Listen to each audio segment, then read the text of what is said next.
By the end of today's episode, you'll know exactly when to join SAG-AFTRA and how to avoid a major mistake that keeps many actors stuck. Welcome to the Actor's Career Compass, where we help aspiring screen actors find high-quality auditions, sign with great agents, and book major roles in legit productions. I'm your host, Martin Benson, and today I'm going to be covering what SAG-AFTRA actually is and why it matters for your career, when to join and when to wait, and the common mistake that many actors make that limits their growth. So, what is SAG-AFTRA? Well, it is the main United States actors union. It focuses primarily on screen actors, but also radio and television. There's another one called AEA, which is Actors Equity. That is primarily for theater in the United States. But SAG-AFTRA and most unions, they protect your pay, your hours, the working conditions, the health benefits, and retirement. And as I said, they cover film, TV. They also do commercials and streaming projects. And they're all kind of covered under union contracts, which gives you certain rights and makes sure that you as an actor are protected. So how do you become eligible to actually join? Because not just anyone can join. Well, there's a few different ways. Number one is by doing background work.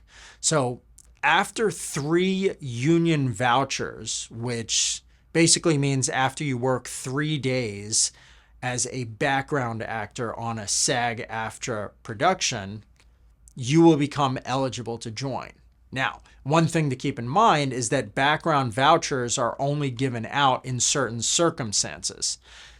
So even if you might work like hundreds of days on background work and just never get even one voucher during that time, because it's kind of luck if they're going to give you one. They only give them out sometimes. So I usually don't recommend this as a viable, easy path to becoming eligible. So the second way that you can become eligible to join SAG-AFTRA is through a Taft-Hartley, and that's where you're cast in a speaking role in a union project when you're not a union member.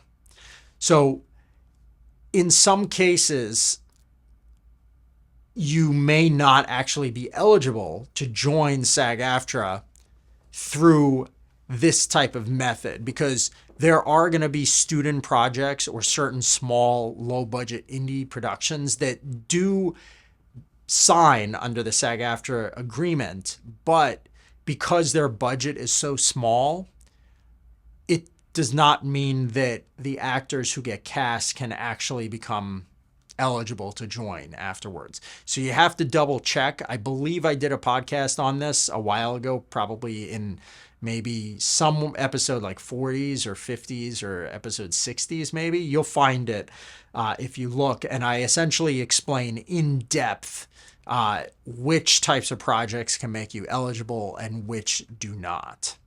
Now, when should you join? Well, in general, you should join once you become eligible and once you're getting consistent auditions for union level projects and you're actually booking those jobs.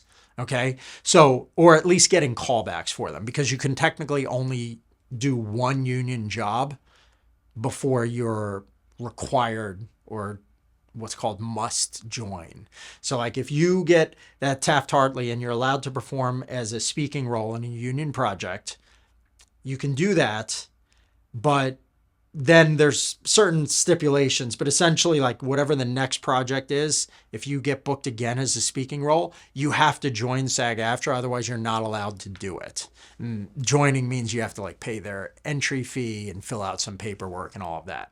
The thing is you should not join until you're ready and you're that must join situation. So once you become eligible to join SAG-AFTRA, whatever the next project is that you book, I mean, unless it's like a terrible project that you don't want to be a part of, if it's something worthwhile, then you should be ready to join at that point. And in order to do that, you need to be financially ready.